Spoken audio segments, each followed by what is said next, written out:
Welcome to Dr. Jester Rants, and I'm gonna rant about, Veilguard. Dragon Age Veilguard. I don't think I feel comfortable in saying Dragon Age because this thing here is definitely not Dragon Age, and it feels more like a fanfic of Dragon Age. But here it is from Eurogamer. Metacritic response after Dragon Age the Veilguard review bombing. A place of belonging for all fans, except if you disagree with them and the woke journalists, but I'm not gonna say more. Review aggregation site Metacritic has spoken out in response to the ongoing review bombing. It's not a review bomb. It's only okay to review bomb if you are a games journalist or a raging leftist. Otherwise, it's not okay. And only in support of their products or denigrating a product that they hate. It's not okay to do anything else. Which is why we got massive positive review bombing from games journalists who said this game is worth a 10. Especially from Eurogamer here, who Eurogamer Central, I believe, and Germany gave it a 10 out of 10. Or was it 100 out of 100? Details. Only those are allowed. Anything else? Especially if you quote the sentence that makes everybody think that you're a bunch of NPCs. A return to form. Oh, well. I mean, they must be used by that right now. I mean, NPCs, they don't really think much. They only go through programming. But here we go. But the game's Metacritic user score is listed out as 3.8 out of 10, with the majority of users' opinions falling in a statistically negative range.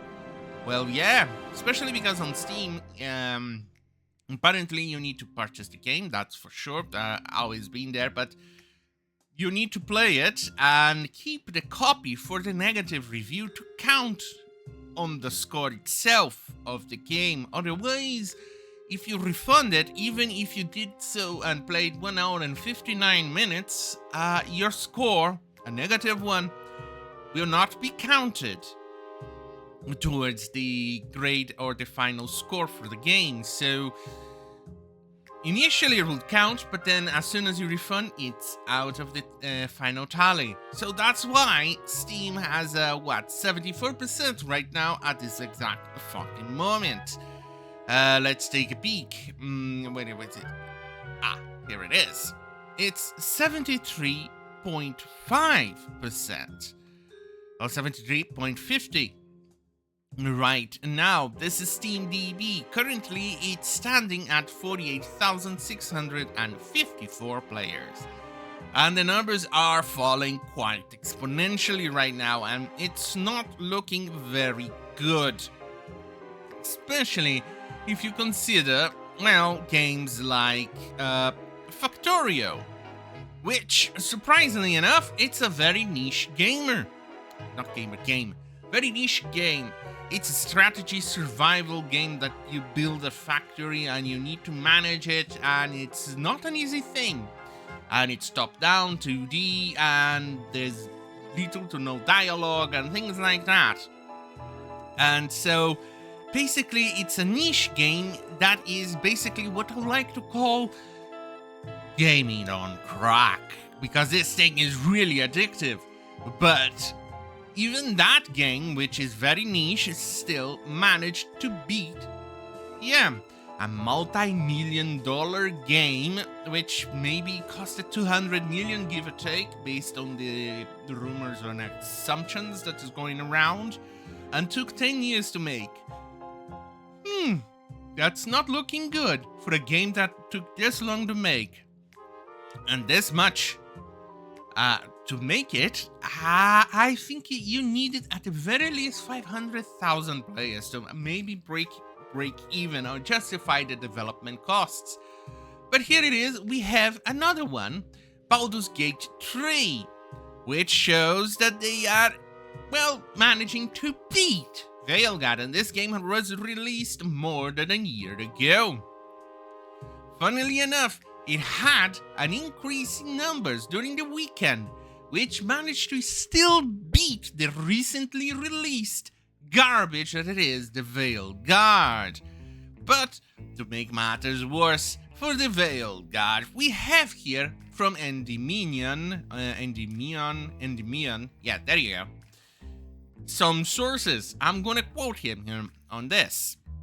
So, a source who works in the retail space showed me how many pre-orders got cancelled for Dragon Age Veilguard in the last few days. This is from a major store with over 900 locations in America. I suspect it could be GameStop. Veilguard pre-orders versus cancellations by platform. Deluxe Xbox version, 695 pre-orders, 108 cancelled. That's not many pre-orders to begin with. That's very little, and 108 cancelled, that's a lot. Normal Xbox copy, 885 pre-orders, 128 cancelled. Deluxe PS5 versions, 1,872 pre-orders and 254 cancelled. This one, the impact wasn't as much as the others, but still pretty bad. Normal PS5 version, 3,341 pre-orders, 466 cancelled. That's not looking good for a game that needs to make a lot of money just to be affordable. So around 14-15% of each version of Veilguard was cancelled in the last few days by the customers across these 900 stores within America alone. I'm also told by another source pre-orders in general were very low, way less than 500,000, closer to 200,000 or less in total. Ooh, here's what he says at the end. Do what you will with this info, but there you go. The source's store specifically only sold 3 copies of Veilguard since release. That's not looking good, especially for a physical copy like that. And he also makes it physical pre-orders. It's not online and things like that.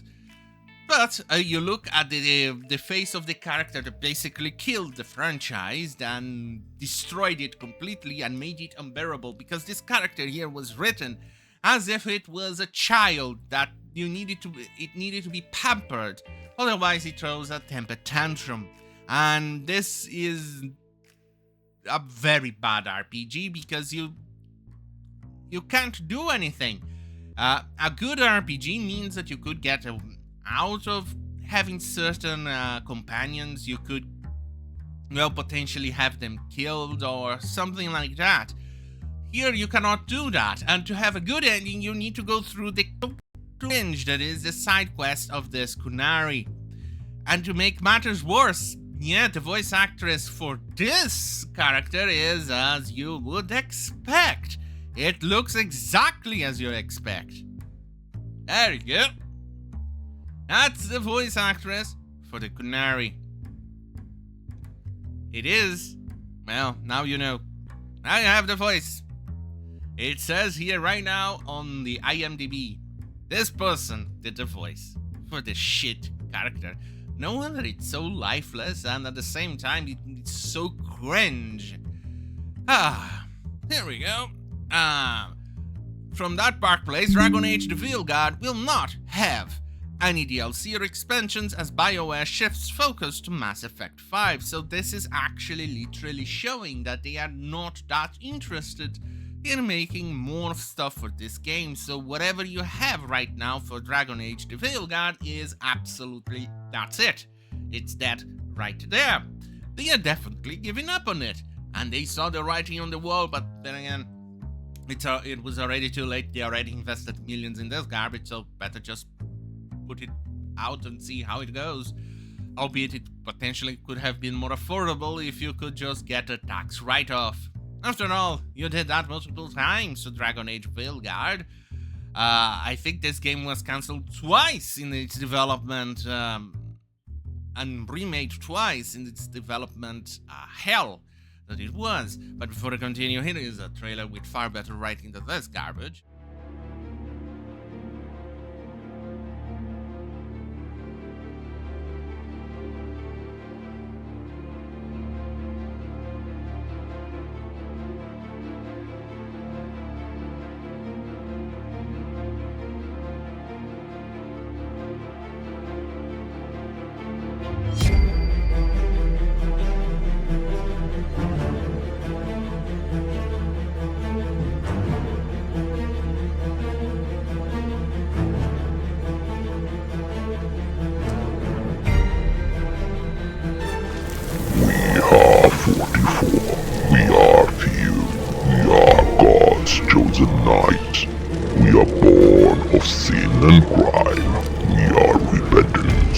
personified. We are immortal, we are legend, we are God's wrath made manifest, and we know no fear.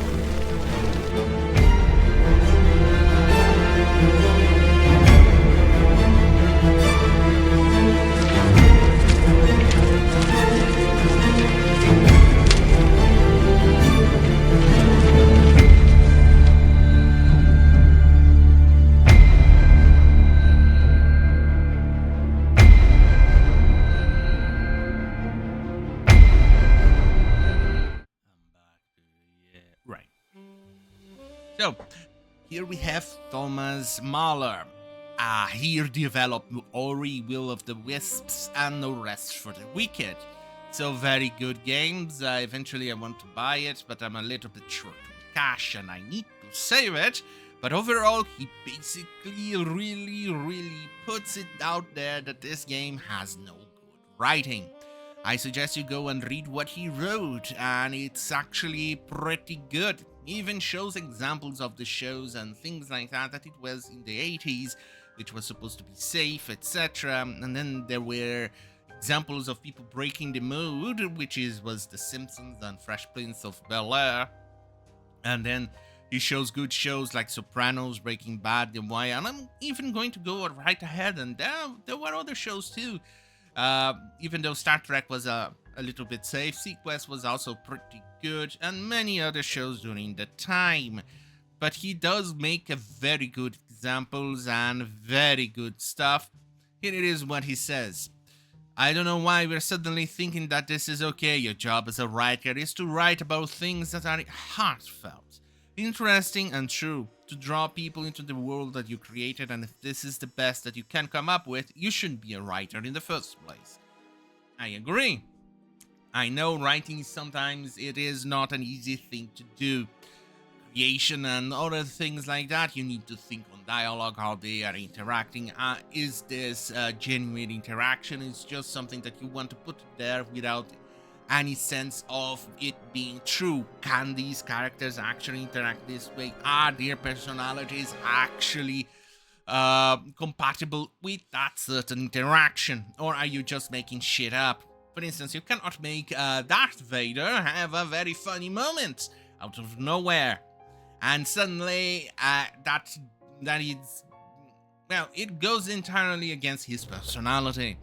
Which is basically what we're seeing here in Dragon Age with the dialogues.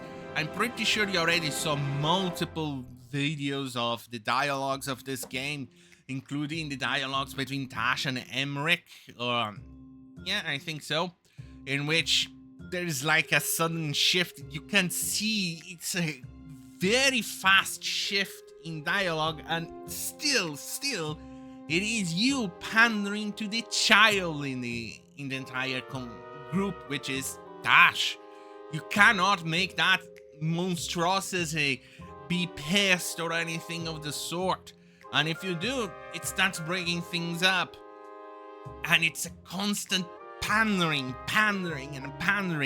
But to make matter worse, here are some of the codexes that I'm pretty sure you're already familiar with, but just in case, this thing has been present and is shown in the codex of the game. And it is as bad as you'll expect, kind of exactly how the voice actress is. Tash notes beating shadow dragons to talk gender stuff. This is what people have been saying. Your entire personality cannot be based on what you goddamn fucking carry between your fucking legs. And this thing here is a very good example. Your entire personality is based on your gender. It's how you feel. Oh my god. Fuck off. Here it is. Writing notes to work through gender crap. Showing to Rook for help, maybe. My very pretty, darking, tough, both, friends. Both open up about being trans and said I could share stuff with you help me on my journey. I did not ask for a journey. Oh. You're using another thing that you need to be aware of when you're writing, especially if you're writing something based on medieval Europe or medieval stuff. most of the stuff that you see here, written here, cannot be present during that time. Like the word trans, especially. As Razorfist puts it, you can go bippity boppity boo and change your gender out of there to any gender you fucking prefer in that medium. Because that is goddamn fucking magic. And somehow, somewhere, you prefer to go through surgery in here. And they actually have surgery. I mean, modern day 21st century type of surgery in what would be classified as medieval Europe with magic. Oh, Jesus Christ. This is why you break immersion. This is why you're a bad writer. Trans means other gender. Then changed? Wait, no. We's always new thing, just now acknowledged, not changing, affirming. Whoever wrote this thing here is having very difficulty processing words. Trans woman is woman. No. Not feeling right in body dysphoria. Whole big thing. Could feel like want to be guy instead of girl. No. Could feel like not connected to body. Not everyone does this. Could feel uncomfortable with girls who act more feminine. Oh, for the love of God. No, I like girls. Girls smell good, but like hungry we Lord more than girls. Ashamed of not doing what your gender should do. Ugh. Getting euphoria is feeling right. Non-binary means not man or woman. Can't feel like either. Let me put it this way. My wallet identifies as non-binary. It will not be buying this garage, ever. Can't look like girl, guy, girl, neither. Some use she, he, some swap, some use they, but they single with name. Flynn is non-binary. They are coming this way. Confusing, but sure. Also, gender fluid. Feel different on different days. Can switch pronouns. Don't think that's me. Agenda, bigender, damagender, others. Lot of different ones. Not me, but okay. Never too late. Valid even if no words. When? Oh, Jesus fucking Christ. This thing is bad. Really badly written and badly done. This thing is just pathetic. This is like propaganda level of pathetic, and the person who wrote this or even tried to insert this story does not understand what is medieval, what you can do with magic, or bippity boppity boo, and your gender away, and things like that. It's just bad. This is why games like Factorial is beating and Baldur's Gate is beating games like the Veilguard in numbers, and it just shows how bad everything is. On that goddamn fucking hell, have a great fucking night, and remember, fuck BioWare, and I'm gonna go and say right here, look what they have done to my boy, look what they have done. And they've destroyed Dragon Age. Look what they have done, they have killed my boy. Yeah, they did.